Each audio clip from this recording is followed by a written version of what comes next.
설날 아침이었다. 나는 알람을 맞추지 않았는데도 새벽 5시에 눈이 떠졌다. 명절이 되면 몸이 먼저 긴장부터 하는 것 같았다.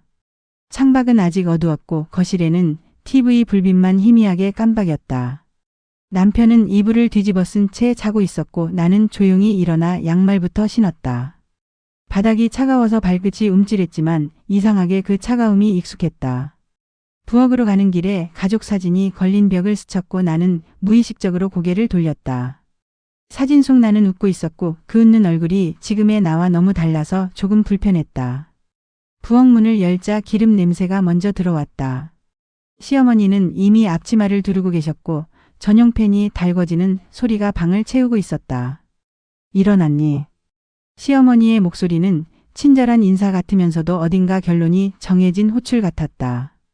나는 네라고 대답했지만 그 네에는 새벽마다 반복되는 무언의 서약 같은 게 섞여 있었다. 나는 도마를 꺼내고 칼을 들었고 그 순간부터 내 손은 내 손이 아니라 작업자의 손이 되었다. 파를 썰고 고기 핏물을 빼고 계란을 풀고 밀가루를 체에 내렸다. 작업은 반복이었고 반복은 속도를 만들었고 속도는 말할 틈을 없앴다. 손등에 기름이 튀어 따끔했지만 나는 소리를 내지 않았다. 소리를 내면 조심하지 그랬니라는 말이 돌아올 게 뻔했기 때문이다. 거실에서는 시아버지 기침 소리가 들렸고 곧이어 TV 채널 돌아가는 소리가 났다. 남편이 일어나면서 커피 있나라고 말했고 그 말은 질문이 아니라 당연한 주문처럼 들렸다. 나는 국자 대신 커피 보트를 잡았고 그 사이 시어머니는 저는 타지 않게 뒤집어야 한다라고 조용히 말했는데 그 말이 내게는 업무 지시처럼 들렸다. 부엌에 있는 사람은 계속 움직였고 거실에 있는 사람은 계속 앉아 있었다. 나는 문득 부엌과 거실 사이에 문턱이 계급을 나누는 선처럼 느껴졌다. 아침이 밝아오면서 친척들이 하나둘 도착했고 그때마다 인사가 오갔다. 어머니 새해 복 많이 받으세요. 그래 들어와. 그 인사들의 중심에는 늘 시어머니가 있었고 나는 늘 그 옆에서 접시를 꺼내고 수저를 맞추고 물을 따랐다. 누군가 나에게 힘들지라고 물으면 나는 습관처럼 괜찮아요라고 대답했다. 괜찮지 않은 걸 들키면 내 쪽이 예민해지는 것처럼 느껴질까 봐 겁이 났다. 그렇게 나는 또 한 번 명절을 잘 치르는 방법을 선택했다. 잘이라는 건 보통 아무 말도 하지 않는다는 뜻이었다. 점심시간이 가까워지자 부엌은 더 전쟁 같아졌다. 음식은 늘어났고 설거지는 쌓였고 누군가의 이거 어디 있어라는 말이 계속 날아왔다. 남편은 거실에서 친척들과 이야기를 하며 웃었고 그 웃음이 내가 모르는 사람처럼 들렸다. 시동생은 과일 상자 어디에 둘지 고민하며 거실 한가운데를 비웠고 그 비운 공간은 곧 사위를 위한 자리처럼 보였다. 시어머니가 갑자기 사위는 언제 온다더라라고 물었고 그 질문만으로도 공기가 달라지는 게 느껴졌다. 점심쯤 온대요. 그래 사위 오면 힘들게 하면 안 된다. 그 말이 너무 자연스러워서 오히려 내 속에서 무언가가 딱 하고 걸렸다. 힘들게 하면 안 되는 사람이 따로 있고 힘들게 해도 되는 사람이 따로 있다는 문장이 한 번에 완성됐기 때문이다. 나는 전을 뒤집다가 잠깐 손을 멈췄고 기름 위로 작은 연기가 올라왔다. 시어머니는 그 연기를 보고 얘야 전 타겠다라고 말했고 나는 다시 움직였다. 그 순간 나는 생각했다. 사위가 전을 뒤집다가 태우면 괜찮아라고 말할 것 같다는 생각을. 그리고 며느리가 태우면 어휴 왜 그렇게 서툴러라고 말할 것 같다는 생각을. 사위가 도착했을 때 나는 싱크대에서 손을 씻고 있었다. 현관문이 열리자마자 분위기가 환해지는 걸 느꼈다. 아이고 사위 왔어. 시어머니의 톤은 분명히 달라졌다. 같은 사람이 하는 말인데 그 말이 내가 받는 말과는 다른 결을 가지고 있었다. 사위는 과일 상자를 들고 웃으며 들어왔고 거실 중앙에 그 상자를 내려놓았다. 모두가 그 상자를 보며 아이고 이런 걸 다라고 말했고 사위는 별거 아닙니다 라고 웃었다. 나는 그 장면을 보면서 마음이 복잡해졌다. 나는 새벽부터 일을 했고 사위는 점심에 와서 과일 상자 하나로 환대를 받았기 때문이다. 그 차이가 과일 상자의 가격 때문인지 성별 때문인지 역할 때문인지 구분이 되지 않아 더 불편했다. 시어머니가 말했다. 며느리야 사위 밥 먼저 줘라. 나는 대답 대신 밥그릇을 들었다.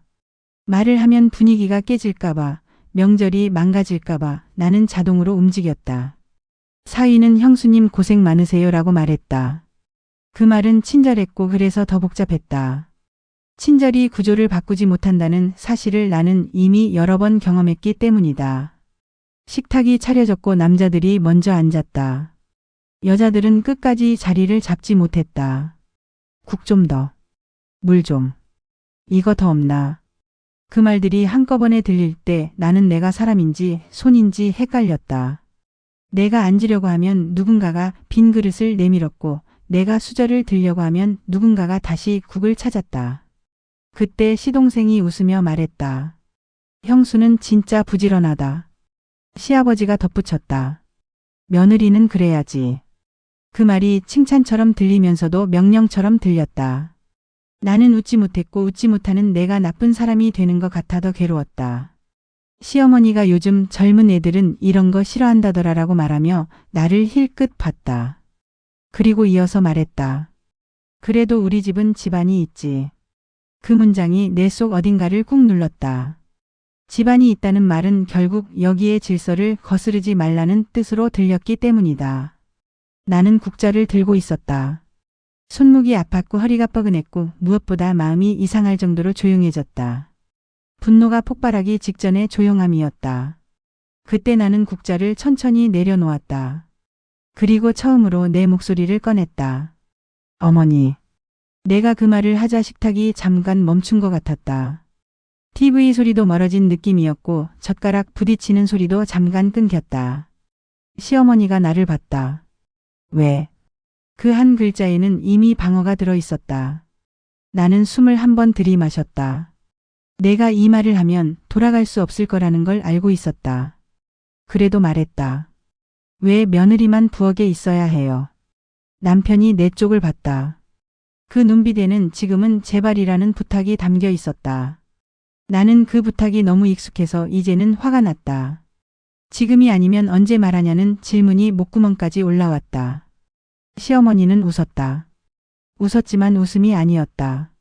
갑자기 무슨 소리니? 그 말이 내 질문을 가볍게 만들었다. 나는 다시 말했다. 왜 사위는 손님이고 며느리는 일을 해야 하죠? 그 순간 공기가 바뀌었다. 사위가 잠깐 몸을 굳혔고 시동생이 눈을 피했다. 시아버지는 헛기침을 했다. 남편은 작게 한숨을 쉬었다. 그 한숨이 내게는 책임 회피처럼 들렸다.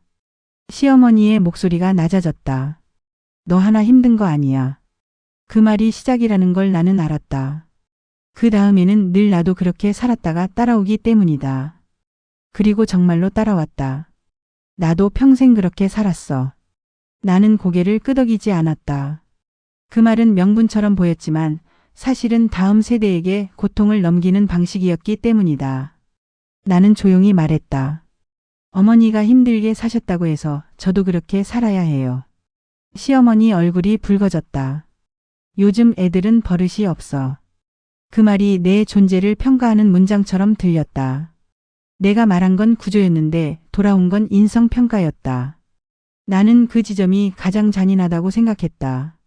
질문을 했더니 사람 됨됨이를 공격받는 순간 나는 더 크게 소리치지 않았다. 오히려 담담하게 말하려고 했었다. 버릇이 아니라 질문이에요. 왜 여자는 일하고 남자는 앉아 있죠? 왜 며느리는 새벽부터 움직이고 사위는 점심에 와서 손님이 되죠? 시아버지가 수저를 내려놓았다. 그만해라. 그 말에는 권위가 있었다. 권위는 늘 대화를 끝낸다. 나는 입술을 깨물었다. 그리고 시선을 남편에게 옮겼다. 나는 남편에게 물었다.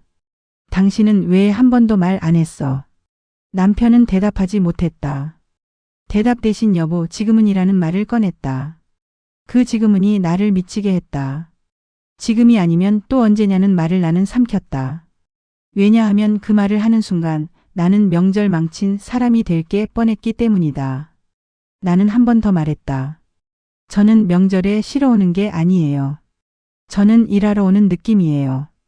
가족인데 왜 제 자리는 늘 부엌이에요. 그때 사위가 조심스럽게 입을 열었다. 어머니, 저는 괜찮습니다.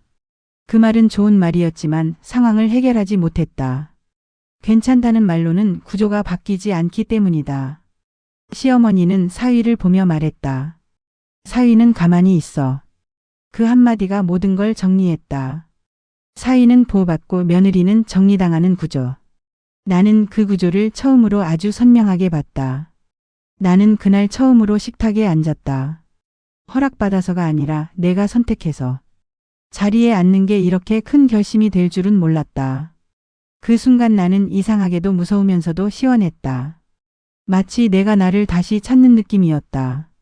식사가 끝난 뒤 부엌은 다시 전쟁터가 됐다. 설거지가 산처럼 쌓였고 기름 냄새가 옷에 밴 채로 빠지지 않았다. 하지만 분위기는 전과 달랐다. 말이 줄었고 시선이 달라졌고 웃음이 억지로 변했다. 시어머니는 나에게 직접 지시하지 않았다. 대신 시동생에게 말했다. 너도 좀 도와. 그 말이 선의인지 체면인지 나는 구분할 수 없었다. 도와달라는 말이 아니라 내 말 때문에 어쩔 수 없이 균형을 맞추는 것처럼 느껴졌기 때문이다. 남편은 내 옆에 오지 않았다.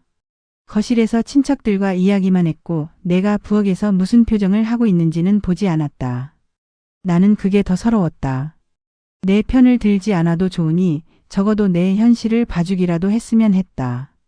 집으로 돌아가는 차 안은 조용했다. 명절 차 안은 늘 피곤해서 조용한 줄 알았는데 그날은 다른 조용함이었다. 남편이 운전대를 잡고 말했다. 왜 굳이 오늘 그랬어?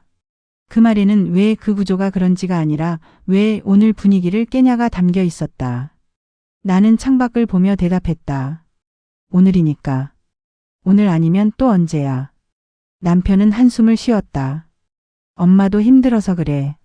나는 그 문장이 너무 익숙해서 슬프기보다 허무했다.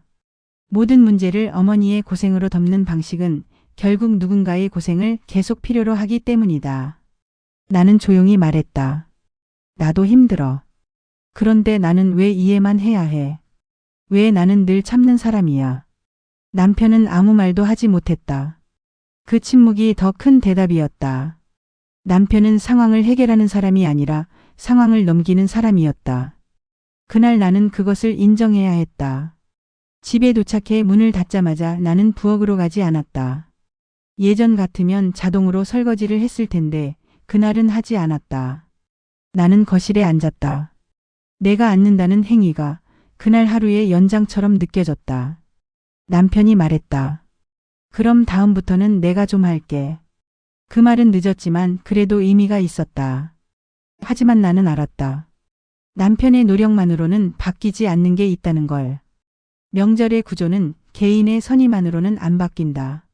모두가 당연하다고 믿는 규칙이기 때문이다.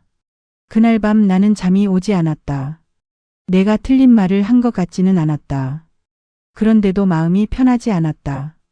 현실을 말하면 말한 사람이 죄인이 되는 분위기가 더 무서웠기 때문이다. 시간은 빨리 흘렀고 다음 명절이 다가왔다. 달력의 빨간 날이 가까워질수록 내 마음은 서늘해졌다.